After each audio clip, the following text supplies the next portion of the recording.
Señor, recibe de tu siervo esta humilde alabanza que cantó para ti.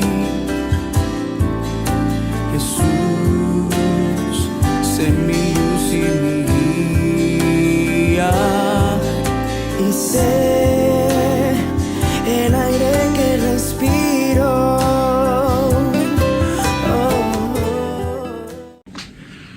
Buenos días, hermanos, qué bonito poder estar una vez más desde temprano pudiendo leer juntos la palabra de Dios, y quiero invitarte a que podamos orar en este tiempo para pedirle al Señor que pueda abrir nuestro corazón y nuestro entendimiento y podamos juntos escudriñar su palabra que está preciosa para este día. Acompáñame con una oración. Te damos gracias, Jesús, por este nuevo día. Gracias, Señor, porque tú nos hablas a través de tu palabra, Señor, y lo haces para que podamos seguir creciendo, Señor, en fe. Y te pido por cada hermano que está viendo este video, que seas tú tocando su corazón el día de hoy. Y, Señor, oramos también para que puedas tú, Señor, hablarnos en todo el transcurso del día, Padre. En tu nombre, amén. Vamos a leer Lucas 20, del capítulo 9 el capítulo 20 del versículo 9 al 19, que dice: juicio contra los labradores malos, ¿no? Habíamos visto el día de ayer, solo para recapitular, que Jesús se encontraba en el mismo lugar donde se encontraban los principales sacerdotes, los escribas, los ancianos, los fariseos, ¿no? Ya habían tenido una previa conversación, ¿no? En la cual los fariseos, de manera malintencionada, le hacen una pregunta a Jesús. Jesús les responde con otra pregunta, pero ese grupo de personas, ¿no? Los principales sacerdotes y los ancianos y los escribas evaden, ¿no? Esta pregunta, una pregunta malintencionada. Y esta conversación no queda allí, sino que continúa, y es lo que vamos a leer el día de hoy. Versículo 9 dice así: luego empezó Jesús a hablar a la gente y contó esta parábola. Un hombre plantó un viñedo, lo alquiló a unos labradores y emprendió un largo viaje. A su debido tiempo mandó a un criado a pedir a los labradores la parte de la cosecha que le correspondía, pero ellos lo golpearon y lo enviaron con las manos vacías. Entonces el dueño mandó otro criado, pero también a este lo insultaron, lo golpearon y lo enviaron con las manos vacías. Volvió a mandar a otro, pero los labradores también lo hirieron y lo echaron fuera. Por fin el dueño del terreno dijo: ¿qué haré? Mandaré a mi hijo. Tal vez lo respetarán. Pero cuando los labradores lo vieron, se dijeron unos a otros: este es el que ha de recibir la herencia, matémoslo para que la propiedad pase a poder nuestro. Así que lo sacaron del viñedo y lo mataron. ¿Y qué creen ustedes que hará con ellos el dueño del viñedo? Pues irá y matará a esos labradores y dará el viñedo a otros. Al oír esto dijeron: eso jamás. Pero Jesús los miró y dijo: entonces, ¿qué significa esto que dicen las Escrituras? La piedra que los constructores despreciaron se ha convertido en la piedra principal. Cualquiera que caiga sobre esa piedra quedará hecho pedazos, y si la piedra cae sobre alguien, lo hará polvo. Los jefes de los sacerdotes y los maestros de la ley quisieron arrestar a Jesús en aquel mismo momento, pero comprendieron que al decir esta parábola se refería a ellos, pero tenían miedo de la gente. Amén. Es una parábola que tal vez ya la hemos escuchado antes o tal vez es la primera vez, pero habla de un contrato que en esa época era bastante común, ¿no? Incluso en esta época también puede darse la situación, ¿no? Habla de un hombre que plantó una viña y la arrendó a los labradores para que la trabajaran y para que pudieran producir en esa tierra, ¿no?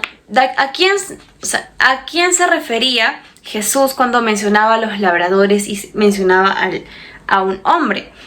El hombre, pues claramente representa a Dios, y los labradores representan a estos líderes religiosos, fariseos, escribas, que según la parábola, pues no habían plantado ni una viña y tampoco habían comprado ese pedazo de tierra, ¿no? Y un dueño tan generoso les permitió trabajar en ella a estos labradores, según la parábola que nos cuenta Jesús. Pero dice que el dueño envió siervos a ver, ¿no? Y a pedir lo que por derecho le correspondía, ¿no? A las cuentas, lo que se había producido. Pero ¿qué pasó con estos siervos, no? Al llegar estos siervos fueron rechazados, golpeados, ¿no? Y no lograron recibir nada de parte de los labradores. ¿Qué representa también en esta parte de la parábola? Aquellos siervos, ¿no? Que en la vida real fueron enviados por Dios, aquellos profetas que en el Antiguo Testamento eran mensajeros de parte de Dios, y que aún siendo mensajeros de parte de Dios, el pueblo de Israel los rechazaba y no quería escuchar la palabra que venía de parte de Dios. No querían escucharlo, de pronto el castigo que les correspondía por sus acciones, y muchas veces estos profetas eran amenazados de muerte. Incluso muchos de ellos murieron al intentar dar una palabra de Dios a su pueblo, ¿no? Porque no quisieron escuchar. Entonces el Señor de la viña, por último, manda a su hijo, ¿no? ¿Y de quién estaba hablando Jesús cuando decía que el dueño de la viña mandaba a su hijo? Pues estaba hablando de sí mismo, porque Jesús es el Hijo de Dios.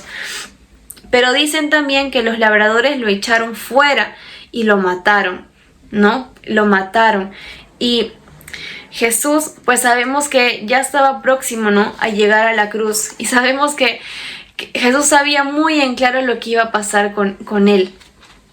Pero esta palabra era dirigida para este grupo de personas, ¿no?, que creían que lo que hacían estaba correcto, que cuestionaban a Jesús, que no reconocían la autoridad de Jesucristo cuando Jesucristo estaba aquí en la tierra, que se molestaban porque hacía un milagro en un día sábado, cuando no entendían la verdadera razón, y todo lo que hacían era meramente esfuerzo humano, ¿no? Cuando nosotros sabemos que podemos llegar a Dios a través de Jesús. Es la única manera por la cual nosotros podemos llegar a Jesús. El camino a Dios es a través de Jesucristo, ¿no? Y es interesante qué es lo que dice, porque el versículo 16, cuando echaron fuera y mataron al hijo del dueño, dice la palabra: irá y destruirá a estos labradores y dará su viña a otros. Cuando ellos oyeron esto, dijeron: Dios nos libre. Y es que es verdad, hermanos. Dios mandó profetas, Dios mandó mensajeros a su pueblo elegido, que era el pueblo de Israel. Pero el mismo pueblo de Dios los rechazó. Incluso rechazaron al mismo Jesús. Y cuando dice la palabra y dará su viña a otros, es porque esa palabra, esa bendición, esa salvación no solamente se iba a limitar al pueblo de Israel, sino que iba a ser una invitación abierta a todo aquel que creyera en Jesucristo. Y eso somos nosotros los gentiles, que no somos del pueblo de Israel, pero somos adoptados por la gracia de Dios. Y somos hijos y compartimos la herencia, porque Jesús y el Padre nos adoptaron a través de nuestra fe y por creer en Jesucristo y por lo que hizo Jesucristo en la cruz. Y esa viña ha sido compartida con nosotros. Y más adelante dice: pero él mirándolos dijo: pues, ¿qué pues es lo que está escrito? La piedra que desecharon los edificadores ha venido a ser cabeza del ángulo. Esa piedra, acá están citando un salmo, ¿no? Esa piedra que era esencial para cualquier construcción, es la piedra, la roca firme, Jesucristo. Para cualquier construcción era necesaria esa piedra principal, ¿no? ¿Y cómo la mencionan acá? Porque Jesús es la base, es la piedra principal, es la cabeza del cuerpo, ¿no? Y dice: todo el que caiga sobre aquella piedra será quebrantado. El que llega a Jesús, el que llega a los pies de Jesucristo, es quebrantado, ¿no? En cuanto al orgullo y nuestra voluntad, ¿no? Y hay de aquel que que no se arrepienta y no llegue a los pies de Jesús, porque el juicio final va a ser terrible, y lo dice acá, ¿no? Pero sobre quien ella caiga los desmenuzará. En aquella hora los principales sacerdotes y los escribas procuraban echarle mano, ¿no? Procuraban arrestar a Jesús por sus palabras, porque Jesús fue muy claro y fue muy directo con ellos, ¿no? Jesús no se guardó las palabras, no, Jesús nunca fue suave con su manera de hablar, porque sabía con qué personas se estaba tratando, sabía que ellos tenían un corazón duro, sabía que su orgullo y su voluntad era lo que les impedía llegar y ver al verdadero Dios hecho carne, hecho humano, y poder rendirse a Él, ¿no? Qué terrible para ellos el hecho de haber tenido a Jesucristo frente a frente y no haber aprovechado la oportunidad de aprender, pero sobre todo de acercarse a Jesucristo, ¿no? Yo digo, que realmente qué tontos, ¿no? Por así decirlo, porque uno hoy en día, yo digo, wow, vivir en esa época y haber presenciado lo que Jesús hizo así como un testigo ocular de las cosas que pasaron, ¿no? De los milagros que Él hizo, de las palabras que Jesús daba, ver al mismo Jesús, al mismo Dios, y que ellos lo rechazaron, realmente pobre de ellos, ¿no? Porque tal bendición de las personas que estaban en ese momento hubiese sido increíble. Yo siempre digo, me hubiese gustado vivir en esa época, pero estamos aquí. Dice la palabra de Dios, pero vendrá el Señor de la viña y destruirá a los labradores y dará su viña a otros, ¿no? Con eso quiero terminar. Gracias al Señor que hoy en día nosotros tenemos su palabra, ¿no? Y pidámosle al Señor que quite de nuestro corazón todo orgullo, que quite de nuestro corazón todo aquello que nos impida ver con claridad a Jesucristo, que quite de nuestro corazón, tal vez estamos dejando entrar pecado en nuestro corazón, ¿no? Pero sobre todo que podamos reconocer la autoridad de Jesús, la autoridad de nuestro Dios, el señorío que Él tiene sobre nuestra vida, y consagrar nuestra vida a Dios. Mantener nuestra vida en santidad también, que es importante, ¿no? Y que podamos dar fruto de nuestro arrepentimiento constante y podamos dar fruto de que somos hijos de Dios. Yo te invito a orar en este tiempo y a entregarle todo esto a Dios. Señor Jesús, te damos gracias por tu palabra. Gracias, Señor, porque tú nos enseñas. Gracias porque tu gracia se extendió hacia nosotros y porque tenemos la bendición de acercarnos al Padre a través de Jesús. Perdónanos, Señor, si es que en nuestro corazón ha habido orgullo y nos ha impedido ver con claridad a Jesucristo. Perdónanos si creemos que lo sabemos todo, si en algún momento hemos cuestionado también alguna autoridad. Te pedimos perdón, Señor. Haznos, Señor, reconocer nuestras faltas, Padre, y que podamos tener un corazón limpio. Bendice, Señor, a cada persona que está viendo este video y que tu gracia, Señor, y tu fidelidad, tu bondad sea con cada uno de nosotros, Señor. Te pedimos que podamos ser esos hijos tuyos que dan fruto. No aquellos, Señor, que se quedan sin dar fruto, sino aquellos que produzcan, Señor, y llenen tu corazón de alegría. En tu nombre, amén. Dios te bendiga, hermanos, y espero verte en una próxima oportunidad.